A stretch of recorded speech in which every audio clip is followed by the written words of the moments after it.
Hello everyone, welcome to Prabhu education. This is Prabhat Singh और आज हम पढ़ने वाले हैं क्लास 11th के अकाउंट्स का चैप्टर 1 का पार्ट 3। पार्ट 1 और 2 डाला जा चुका है, तो वो आप लोग जो है जाके देख लो फटाफट, और इसके बाद आज ये स्टार्ट करते हैं।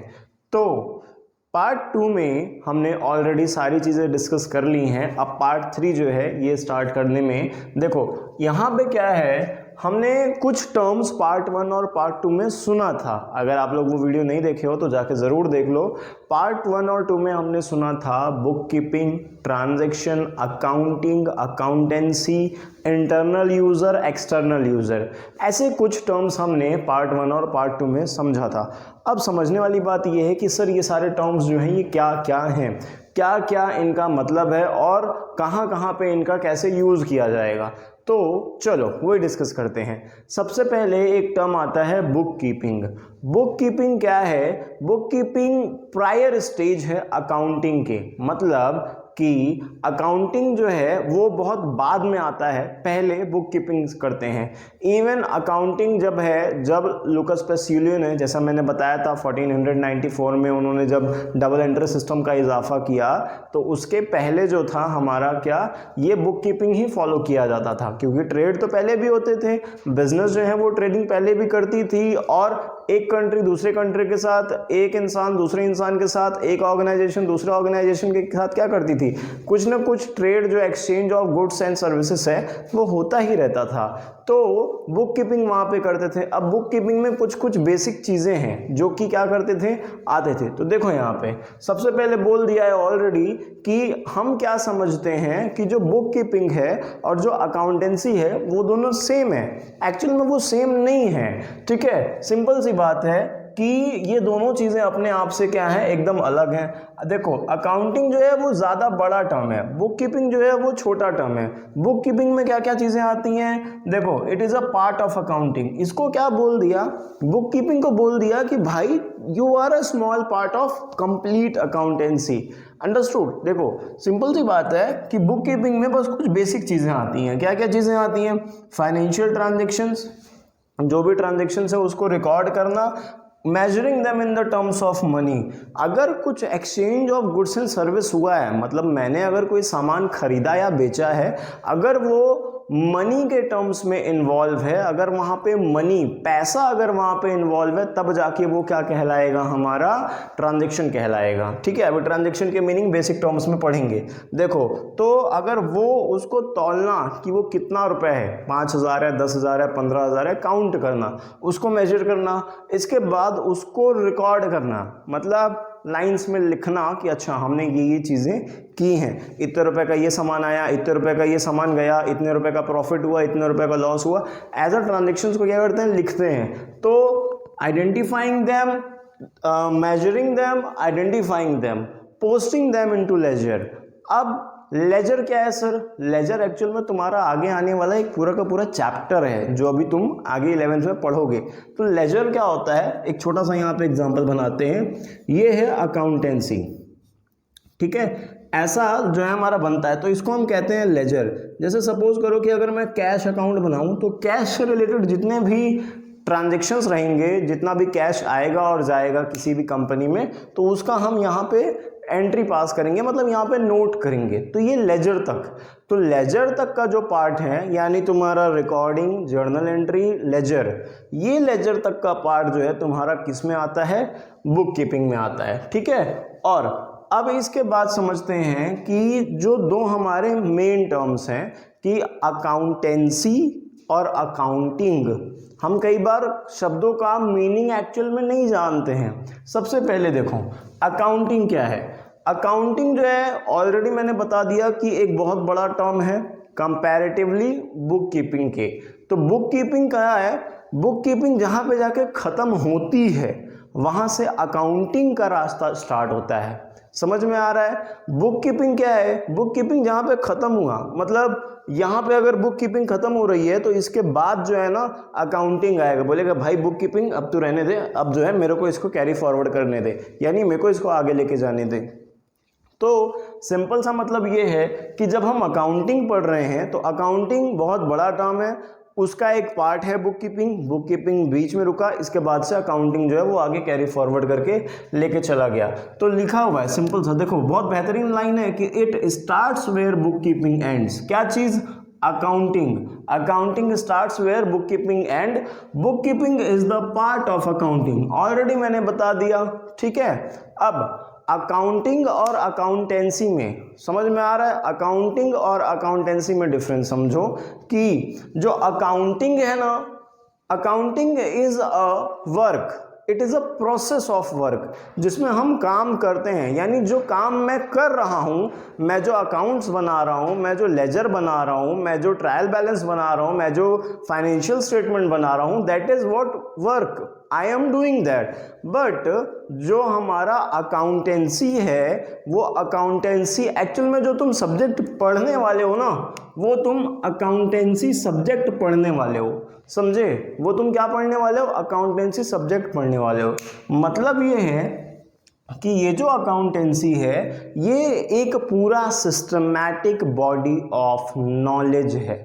एक पूरे थ्योरी, एक पूरे कंसेप्ट, एक पूरे प्रैक्टिसेस, जो भी एक्सपेरिमेंट्स किए गए, जितना भी बड़े बड़े एक्सपर्ट्स ने बैठ के जो कंटेंट रेडी किया, that is what the systematic body of knowledge. क्या लिखा हुआ है?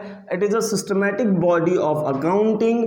It explains how to deal with the various aspects of accounting. Accounting के अलग अलग तरीकों से कैसे डील करे, ये किस में बताता है? अकाउंटेंसी में बताता है, ठीक है। ये बोल रहा है कि it refers to the entire body of theory and practice. बहुत इंपॉर्टेंट लाइन है ये, theory and practice of accounting, ठीक है। क्या है अकाउंटेंसी? अकाउंटेंसी पूरा का पूरा क्या है? एक कंसेप्ट है, एक पूरा बॉडी है, जिसके अंदर में बहुत सारी चीज़ें हैं। मैंने ऑलरेडी तुमको 2-3 चीज़ें बता दी हैं। फाइनेंशियल अकाउंटिंग क्या होता है, मैनेजमेंट अकाउंटिंग क्या होता है, कॉस्ट अकाउंटिंग क्या होता है, पिछले वीडियोज़ में बताया है, ठीक है। तो वही जो पूरा डेटा है, जो कंटेंट है, वो क्या है? हमारा अकाउंटेंसी है। मतलब अकाउंटेंसी के अंदर जो काम किया जा रहा है उसको क्या बोलते हैं? अकाउंटिंग बोलते हैं। बुक कीपिंग क्या है? Book keeping is a part of accounting. Okay, समझ में आया?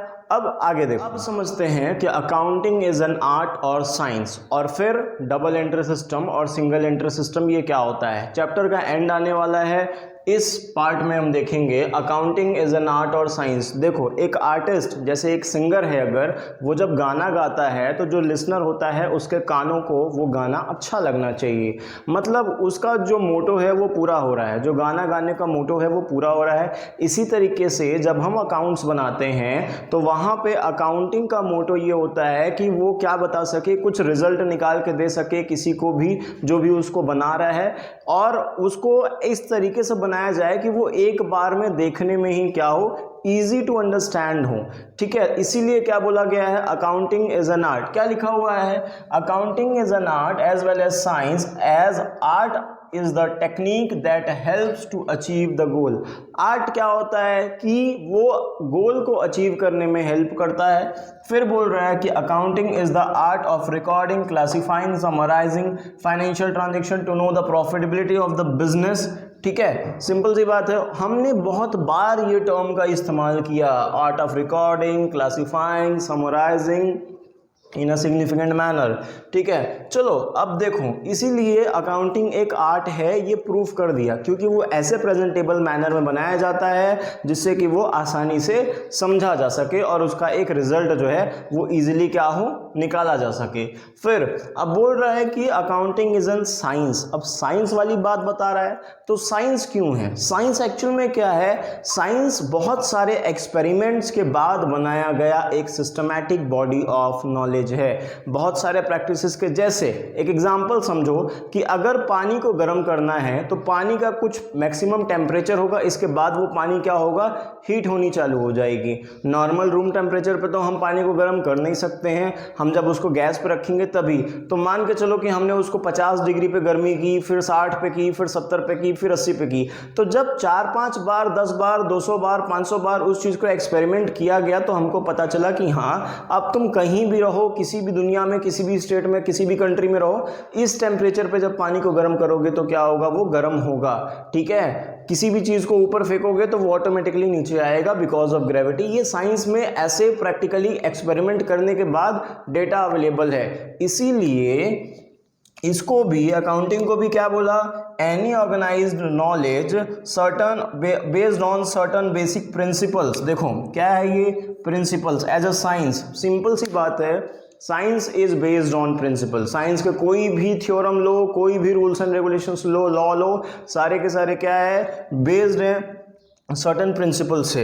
Accounting is a science, it is organised knowledge based on principles. ठीक है, तो इसी वजह से अकाउंटिंग क्या है, एक साइंस भी है और अकाउंटिंग आर्ट भी है। अब आगे बढ़ते हैं तो देखते हैं system of accounting. System of accounting में दो चीज़ें आती हैं, पहला आता है हमारा डबल एंट्री सिस्टम और सेकंड वाला है सिंगल एंट्री सिस्टम। ये जो डबल एंट्री सिस्टम है ऑलरेडी बताया जा चुका है कि लुकास पेसिलो ने 1494 में इसको जो है इन्वेंट किया, डिस्कवर किया। अब देखो डबल एंट्री सिस्टम को समझते हैं। डबल एंट्री सिस्टम में हमेशा दो एंट्री पास की जाती है। सर दो एंट्री का मतलब क्या है, समझो कि जो दो एंट्री है, जैसे मान के चलो कि मैं किसी शॉप में गया सामान लेने, मैंने 200 रुपये का एक आटा का पैकेट खरीदा, मैंने उसको 200 रुपये का एक नोट दिया। अब क्या होगा, यहाँ पे दो एंट्रीज होंगी। कैसे, मेरे पास से कुछ सामान गया, कुछ पैसा गया और मेरे हाथ में कुछ सामान आया, आटा का पैकेट आया, मतलब कैश का जाना और आटा का आना। ये क्या है, जो दो चीज़ें हैं हमारी यहाँ पे, यही डबल एंट्री सिस्टम है कि एक चीज़ गया, एक चीज़ आया। किसी भी जगह पे जाओ, तुम कहीं पे कुछ सामान लेने गए, तुम्हारे घर में अगर कोई फ्रिज बनाने वाला आया तो फ्रिज बनाना उसका काम था, तो उसने तुमको फ्रिज बना के दिया, उसके बदले में तुमने उसको क्या किया, पैसा पे किया। So this is what the double entry system is, जहां पे हमारा डेबिट और क्रेडिट यानी देना और लेना जो है, ये दोनों क्या है, बराबर होना चाहिए, रिकॉर्ड किया जाना चाहिए। ठीक है, फिर इसी को, अच्छा क्योंकि ये दोनों लेन देन दोनों का एंट्री पास कर रहा है तो इसको बोल रहा है it is a complete system of accounting. क्या बोल रहा है इसको, कंप्लीट सिस्टम ऑफ अकाउंटिंग। ठीक है, अब इसी के बदले जब हम सिंगल एंट्री सिस्टम पे आते हैं तो सिंगल एंट्री सिस्टम जो है ना, ये डबल एंट्री सिस्टम के पहले चलता था, क्योंकि ट्रांजेक्शन्स तो पहले भी होते थे, अकाउंट्स पहले भी बनाए जाते थे, लेकिन इतना प्रॉपर मैनर में नहीं बनाया जाता था। जब डबल एंट्री सिस्टम के बाद से चीज़ें जो है वो बेटर हो गई। तो समझो कि single entry system is passed, one side entry is passed, only personal accounts and cash book are made in this system. क्या बोल रहा है ये, कि सिर्फ पर्सनल अकाउंट और कैश बुक और बैंक बुक ऐसा अगर कुछ है तभी इसको बनाया जाता था, इस सिस्टम को फॉलो किया जाता था। यहाँ पे ऑलरेडी हमने तुमको बताया है जो बुक कीपिंग है, हम पढ़े हैं बुक कीपिंग में क्या क्या होता है, जर्नल, लेजर। ठीक है, बस यहीं तक था। तो सिंगल एंट्री सिस्टम में एक्चुअल में ना हम यहीं तक बना पाते थे, इसके बाद हम बना नहीं पाते थे। मतलब जो सिंगल एंट्री सिस्टम है, यहाँ पे हमारा ट्रायल बैलेंस बनाना पॉसिबल नहीं है, फाइनल अकाउंट्स में जो ट्रेडिंग प्रॉफिट एंड लॉस और बैलेंस शीट बनाते हैं वो बनाना पॉसिबल नहीं है। मतलब कि एग्जैक्ट लेवल पे हमको हमारा financial position, profit loss, income statement नहीं पता चल सकता था सिंगल एंट्री सिस्टम पे। यही इसका क्या था, डीमेरिट था। ठीक है, इसीलिए हम इसको क्या कहते हैं, accounting for incomplete record. 11th में एक चैप्टर भी है इनकम्प्लीट रिकॉर्ड का। ठीक है, समझो। तो ये जो है, ये पूरा तुम्हारा अकाउंट्स का चैप्टर 1 होता है, यहाँ पे ख़त्म। इसका ले लो स्क्रीनशॉट, बना लो नोट्स। ठीक है, और फिर हम मिलेंगे अगला चैप्टर जो कि तुम्हारा सेकंड चैप्टर है और उसका नाम है बेसिस ऑन अकाउंटिंग। अब वो बेसिक्स ऑफ अकाउंटिंग क्या है, ये अभी हम धीरे धीरे समझेंगे। बहुत सारे ट्रांजेक्शन्स हैं, बहुत सारे टर्म्स हैं वहाँ पे। ठीक है, तो चलो फिर इसके बाद तुमसे मिलते हैं हम अगली क्लास में। चैनल को सब्सक्राइब कर दो, जो करना है सब अभी कर दो, बाद में टाइम नहीं मिलेगा तुम लोगों को। ठीक है, चलो बाय बाय।